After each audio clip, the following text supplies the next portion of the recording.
अस्सलाम वालेकुम जी, आपका होस्ट सईद अहमद आपकी खिदमत हाजिर। हमारा यूट्यूब और फेसबुक चैनल ये है पाकिस्तान दिख रहा है।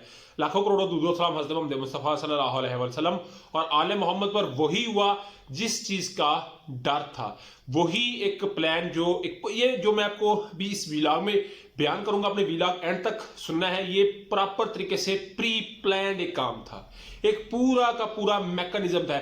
और इस वक्त जो पीडीएम है, जो एक 13 रुकनी इत्तेहाद है, चूचू का मरबा है, और वो एक मेरी बात याद रखिए, कभी भी इस वक्त वो बेकले नहीं खेल रहे, बड़े वो स्मूथ खेल रहे हैं, बड़ी अक्ल से खेल रहे हैं, क्योंकि वो नहीं चाहते कि किसी सूरत इमरान खान आगे आए। क्योंकि इमरान खान आगे आएगा तो वही बात जो जवेद चौधरी साहब ने अपने कॉलम में लिखी थी इन्वर्टेड कामा में कि खुदा ना खास्ता, मैं तो यही कहूंगा कि सियासत के अंदर ऐसा नहीं होना चाहिए। जो उन्होंने अल्फाज लिखे थे, कैपिटल पनिशमेंट तक बात जा सकती है, मगर ऐसा होना नहीं चाहिए सियासत के अंदर।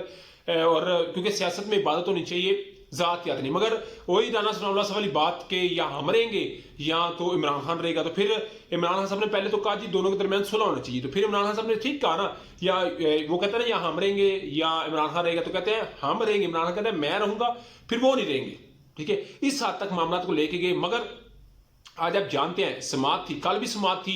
इलेक्शन कमीशन ने जो इंतखाबात मुलतवी की, आज भी उसकी समात है। कल 11 बजे तक, 11:30 बजे तक उसको मुलतवी किया गया है और कल कुछ बड़ा होने जा रहा है। मगर उससे पहले आज चीफ जस्टिस साहब को इन्होंने पूरा कल से एक प्लान तैयार किया कि उनको अंडर प्रेशर करना है, उनको हर लिहाज से प्रेशर में लाना है। चाहे वो रात को प्राइम टाइम के अंदर इख्तलाफी नोट का चलवा देना, जस्टिस मंसूर अली शाह का, जस्टिस जमाल खान मंदोखेल साहब का, और फिर उसको पूरे के पूरे तरीके से चलाना। और फिर आज चीफ जस्टिस साहब का इस मामले के ऊपर रिमार्क्स देना कि मैंने किसी सूरत बिलावल भुट्टो साहब की बात पे नहीं आना, मरियम औरंगजेबा की जो है वो तनकीद पे नहीं आना, मैंने ट्विटर पे ट्रेंडों पे नहीं आना। यहां तक बात गई है, चीफ जस्टिस उमर ताब बंदयाल साहब ने कहा है कि मैंने ट्रेंड से ऊपर नहीं आना जो ट्विटर के ऊपर आप मेरे चला रहे हैं। और वो जो बात थी ना कि किसी तरीके चीफ जस्टिस साहब जो है वो हमारे काबू आ जाए, मगर ऐसा चीफ जस्टिस साहब ने हरगिज नहीं होने दिया। उन्होंने कहा जी मैं ऐसा कोई नहीं, क्योंकि हम आइन और कानून के साथ खड़े हैं। इन्होंने पूरे तरीके से मामला को चलाया ना। मगर चीफ जस्टिस साहब को फिक्स करने के लिए आप जानते हैं मुश्तरका एक पार्लियामेंट का इजलास होता है, जिसके अंदर कल बिलावल भुट्टो साहब ने तो जो बातें की। मगर आज जो वज़ीर-ए-आज़म पाकिस्तान ने बातें की, शहबाज शरीफ साहब ने, मेरा ख्याल है उन्होंने अपने कद से नीचे बातें की। एक वज़ीर-ए-आज़म को ये बात जेब ही नहीं देती। ये मैं सबको मिलाकर बताऊंगा कि क्या हुआ कि जिस चीज का डर था।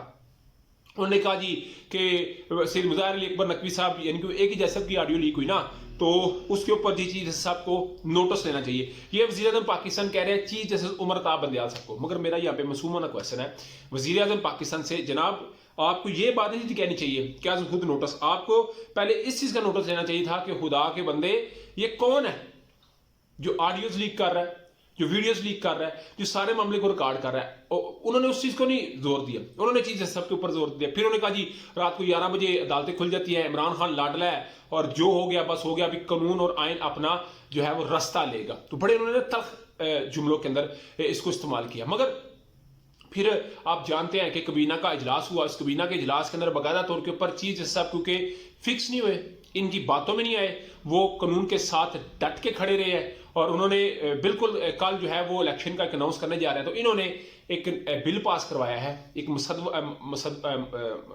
मसवदा तैयार किया है, जिसके अंदर बाकायदा तौर के ऊपर ये बात कही गई है कि चीफ जस्टिस साहब को आज खुद नोटिस किया इख्तियार नहीं होगा।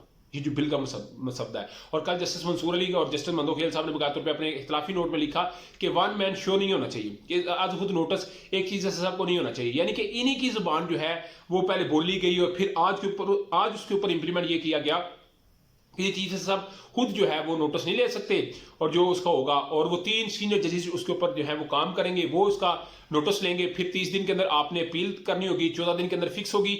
यानी कि चीफ जस्टिस साहब को फिक्स करने का एक प्लान है। और साकम सार साहब ने कहा था कि ये बड़े अल्लाह के करीब है और बड़े ये और तरह के हैं, मगर इन्होंने उनको भी उस लाइन में लाने की कोशिश की है। मगर मुझे ये लग रहा है कि कल कुछ बड़ा होने जा रहा है। कल क्योंकि सुप्रीम कोर्ट ने बकायदा तौर पर यह बात कही है कि हमने सवाल रखे ना अटार्नी जनरल से।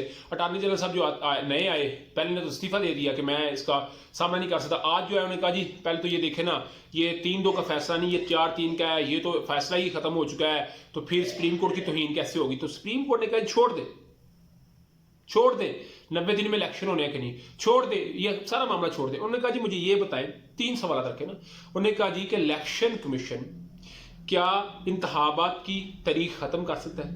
कहते हैं यही इलेक्शन कमीशन था जो ये बात कहता था कि जी हमने, क्योंकि हमने इसका अनाउंस नहीं करना, हमने इसका अनाउंस नहीं करना, तो अदालत ने कहा हमने इसमें इंटरप्ट करके सदर पाकिस्तान को कहा कि इलेक्शन की तारीख दें। तो अभी इलेक्शन कमीशन कैसे कहता है कि हमने तारीख खत्म कर दी है? यानी कि पहले तारीख नहीं देता, हमारे कहने पे देता है, तो फिर खुद से तारीख खत्म करता है। कहता है ये बात होगी। दूसरा ने कहा जी इलेक्शन कमीशन को क्या अख्तियार है कि वो 5 माह तक इलेक्शन को आगे बढ़ा सके। 2 क्वेश्चन। तीसरा क्वेश्चन उन्होंने कहा कि जो केयर टेकर सिस्टम है इस वक्त पंजाब के अंदर, सैयद मोहसिन नकवी साहब और सारे खैबर पख्तूनख्वा के अंदर, आजम खान साहब, ये 3 माह के अंदर 90 दिन में इनकी मुद्दत खत्म हो जाती है। तो किस एहतियार से इनकी मुद्दत 5 माह की जाएगी? क्या इनकी मुद्दत खत्म हो जाएगी, पुरानी असम्बलियों को बहाल किया जाएगा, वो आगे सिस्टम चलाएंगे, फिर केयर टेकर आएगा? यानी कि बड़े तगड़े क्वेश्चनों में फंसा दिया है चीफ जस्टिस साहब यानी कि अदालत ने। और मेरा ख्याल है कल, क्योंकि जो इलेक्शन कमीशन है वो भी पसपा मुझे नजर आएगा और हुकूमत के अटॉर्नी जनरल भी पसपा नजर। जस्टिस मुनीब साहब ने बड़ा ज़बरदस्त क्वेश्चन किया कि जी सिक्योरिटी का मामला था ना, तो उन्होंने कहा जी क्या हम कौम को ये पैगाम दें कि दहशतगर्द हमारे ऊपर हैवी हो गए हैं? हम ऐसा पैगाम हर सूरत नहीं देंगे। जस्टिस इजाज़त हसन साहब ने कहा जी कि लैपटॉप के लिए अरबों रुपये है तो इलेक्शन के लिए नहीं है, क्योंकि देखिए आपके मुल्क के अंदर 3 होते हैं, मुकन्नना, इंतजामिया, अदलिया। तो अदलिया एक बड़ा पिलर है मगर उसको पूरे तरीके से कंट्रोल किया जा रहा है। तो इसके ऊपर जी आपको अपडेट करते रहेंगे। उधर जी अदर मुशवानी साहब, पहले तो उनका पता नहीं था चल रहा, एक ज़हनी टार्चर किया हुआ था उनके घर वालों को। ग्रीन टाउन लाहौर के अंदर उनका अगवा का पर्चा दर्ज होता है। तो आज आप जानते हैं रावलपिंडी में उनकी आखिरी लोकेशन थी और आज प्रमोद मंगल लाहौर हाई कोर्ट का जो रावलपिंडी बेंच है, जस्टिस अब्दुल अजीज साहब ने बकाया तौर पर आज तलब की हुई थी रिपोर्ट कि बताएं जी अदर मुशवानी साहब किधर है और वो अभी तक मिल क्यों नहीं रहे। तो आज जी बता दिया गया है कि वो रावलपिंडी के अंदर FIA इस्लामाबाद के अंदर जो है वो उनके ऊपर मुकदमा था और मुकदमा दर्ज भी हो जाएगा, अभी उनका ट्रायल भी शुरू हो जाएगा। और याद रखिएगा वो जो बात नजर आ रही थी ना कौन कौन कौन, तो FIA ने जी इस चीज़ को सेकंड कर लिया कि जी हमने इनको गिरफ्तार किया, तो अभी FIR काट के तो उनका मजीद जो है वो प्रोसेस कल से शुरू हो जाएगा। तो पहली तो बात ये थी कि अदर मुशवानी साहब का पता ही नहीं था चला, तो अभी पता चला है। तो चले देर आए दुरुस्त आए, पता तो चला ना, अभी ट्रायल चलेगा तो वो एक अलग बात है। मगर अदर मुशवानी साहब भी जो है वो मिल चुके हैं। तो ये जी अभी तक की एक अपडेट थी। इंशाल्लाह ताला नेक्स्ट व्लॉग में अब तक कुछ और भी शेयर करते हैं। व्लॉग वीडियो पसंद है तो फिर चैनल को लाइक सब्सक्राइब अपने दोस्तों शेयर कर दिया। नेक्स्ट वीडियो तक के लिए होस्ट को याद अल्लाह ताला का हमें अस्सलाम।